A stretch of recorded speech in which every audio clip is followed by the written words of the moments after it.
You're sitting in a meeting and someone says something wildly incorrect, but you don't correct them. You just sit there, watching the room, nod along, and you feel that familiar tightness in your chest. You know what they don't. You see the gaps in their logic. You can predict exactly how this ends, but you stay silent. And later, you wonder if that silence makes you weak or just tired. Here's what no one tells you. Sometimes trauma doesn't break your intelligence, it sharpens it. And if you felt different your whole life, like you're reading a script everyone else is performing, this might explain why. If this hits somewhere uncomfortable, drop a comment, even just one word, because recognition is the first step, and you've been holding this alone long enough. There is a specific kind of perception born from survival. It starts with the one trait that costs you the most socially, the one that makes it impossible to just exist in a room.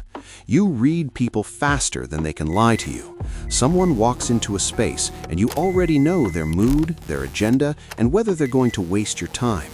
It's not a superpower, it's pattern recognition that got burned into your nervous system when lying to yourself about danger could have gotten you emotionally destroyed. So now you scan, you measure tone, you catch the micro-expressions. You notice when someone's words don't match the heavy energy they're carrying into the conversation. And while everyone else is taking people at face value, you're 3 steps ahead, reading the subtext like it's highlighted in neon right across their forehead. The cost of this is heavy. You can't unsee it. So when Rachel at work says she's fine, you know she's not. And suddenly, you're carrying her unspoken stress too. This kind of intelligence isolates you. Most people don't want to be understood that deeply. They want their mask to work, and they resent anyone who sees through it. Meanwhile, you are left completely fluent in a language most people are pretending doesn't exist. You hear the quiet panic in their voice, and you have to pretend you didn't catch it. This constant scanning rewires how you process reality. While everyone else is busy talking about a specific event, you're already mapping out why it happened and what breaks next. Trauma forced you to become a detective of cause and effect. When your emotional safety depended on predicting outcomes, you learned to see the rigid structure under the chaos. You don't just hear what someone says during an argument, you hear what they are deliberately avoiding. You don't just see the fight, you see the 6 months of hidden resentment that built it. Other people look at isolated moments, you see repeating loops. And once you recognize the pattern, you can never go back to pretending that their behavior is just random. This makes you exhausting to argue with. You aren't reacting to the surface-level insult, you are responding to the entire cycle, and that deeply unnerves the people around you. They accuse you of being cold or analytical, but you aren't being cold at all. You are simply refusing to participate in a theatrical performance that you already know the ending to. That same detachment translates into an almost frightening emotional neutrality during a crisis. When things completely fall apart, you don't panic, you go perfectly calm. Not because you're exceptionally brave. Panic was simply a luxury you couldn't afford when you were younger.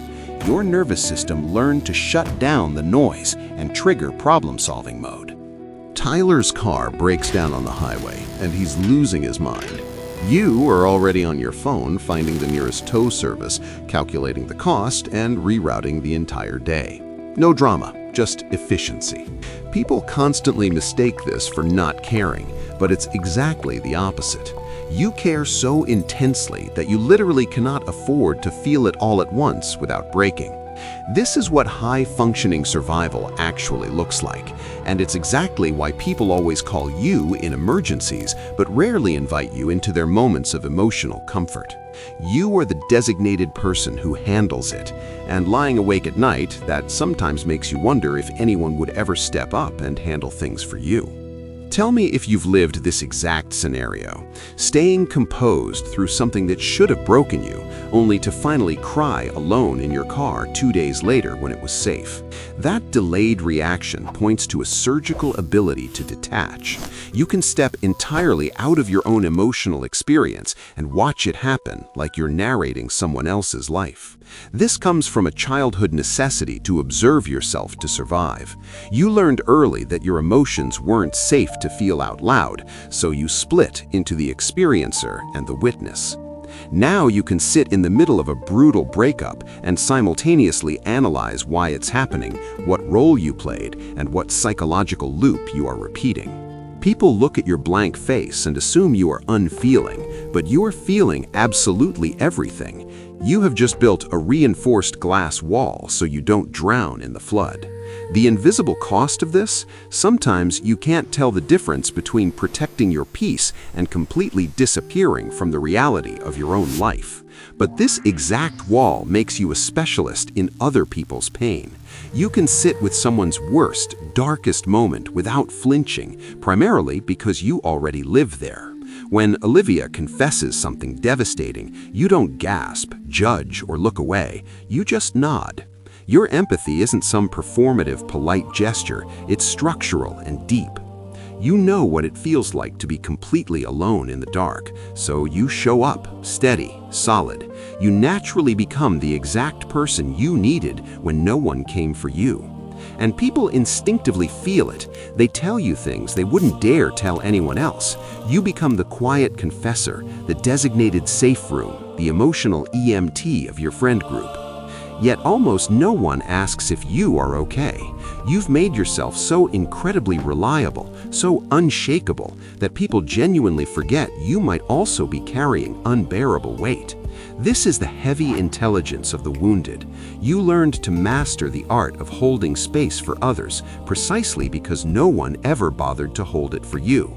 Because you've carried that weight alone, your relationship with fear changes. You don't fear social rejection the way others do. You've already survived much worse than someone walking away.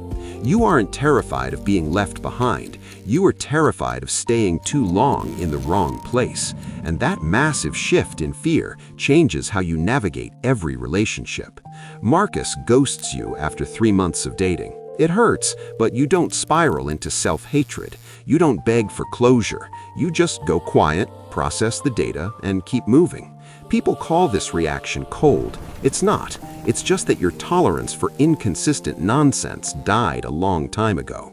You would much rather be alone than be quietly disrespected. And that creates an aura of power, a kind of self-contained gravity that deeply terrifies people who rely on making others desperately need them for validation. Living this way requires a brutal level of self-awareness that most people spend their entire lives avoiding. You know your patterns, your triggers, and exactly how you self-destruct. This isn't because you're narcissistically obsessed with yourself. It's because you literally had to study your own mind to survive your own worst impulses and environments. When Jordan snaps at you aggressively, most people would just yell back. You pause. You notice the tightness in your jaw. You recognize the old familiar anger rising, and you actively choose not to feed it. Sustaining this level of internal monitoring is deeply exhausting, but it also guarantees that you are never blindly controlled by emotional reactions you don't understand. The dark side of this insight: you are so painfully aware of your own flaws and neuroses that you judge yourself 100 times harder than anyone else ever could. Sometimes the absolute smartest thing you know is exactly how much you still cannot trust yourself when the old familiar triggers get pulled. If you've ever felt like your intelligence was just your unresolved pain dressed up in high productivity, leave a comment. Say it out loud. You aren't the only one holding that paradox. Here is where the reality gets heavier. This kind of sharp intelligence was never a gift. It was a defense mechanism. You didn't gracefully choose to become this perceptive. You were forced. When your environment was wildly unpredictable, your brain built an advanced early warning system. It learned to detect threats, read shifting moods, and manage chaos before it escalated into danger. And that internal alarm system never powered down, even when you finally got safe. Even when the immediate danger passed, your mind remained locked on high alert, constantly scanning and analyzing. So now you are incredibly sharp, but you are also chronically exhausted. Hypervigilance looks a lot like genius until you realize it's just a nervous system that never learned how to rest. This constant overdrive ruins your tolerance for the shallow world. You're at a dinner party and everyone is debating office politics or weekend plans, and you feel entirely hollow inside. You aren't trying to be difficult or edgy.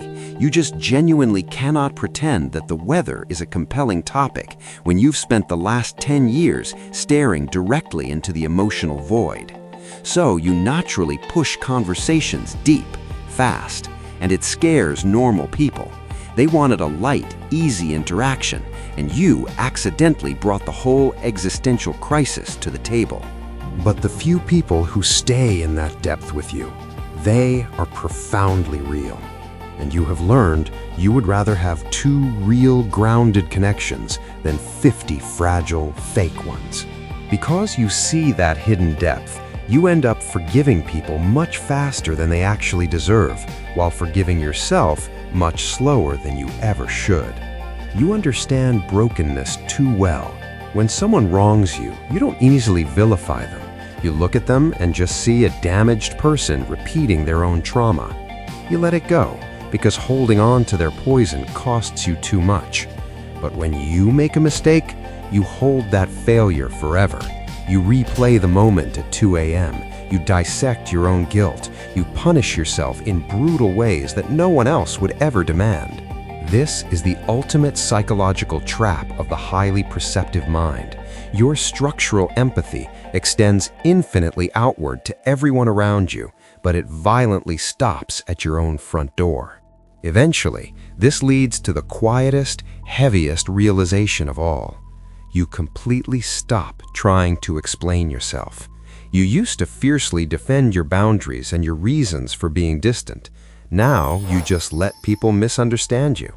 You realize that the ones who truly get it don't need the long explanation, and the ones committed to judging you were never going to believe it anyway. So, you become surprisingly comfortable being misread, comfortable being called cold when you're just being careful, comfortable being called distant when you're just protecting what little energy is left. And that acceptance is a completely different kind of power. The power to exist fully without desperately needing to be validated or understood by people who refuse to see you clearly. Here is the massive internal shift you need to make. This hyperintelligence isn't a curse or a defect. It is evidence. Evidence that you survived an environment that absolutely could have destroyed you. You didn't just barely survive. You studied the wreckage. You learned its intricate, dark language. You took the fragmented pieces of a broken situation and built a remarkably sharp mind out of them. Now, you walk through life seeing things others completely miss, holding weights others drop, and feeling truths others numb out. That is not emotional damage. That is profound psychological depth. If you have spent years secretly wondering if something is fundamentally wrong with you because you simply do not fit in, because you see too much and feel too deeply, listen to this very closely. You are not broken. You're just operating at a psychological frequency most people never had the misfortune or the strength to reach. It is undeniably lonely, but it is also incredibly rare. The world desperately needs people who have been pushed to the absolute edge and somehow came back sharper. You are one of them. Do not ever apologize for the intelligence your survival gave you.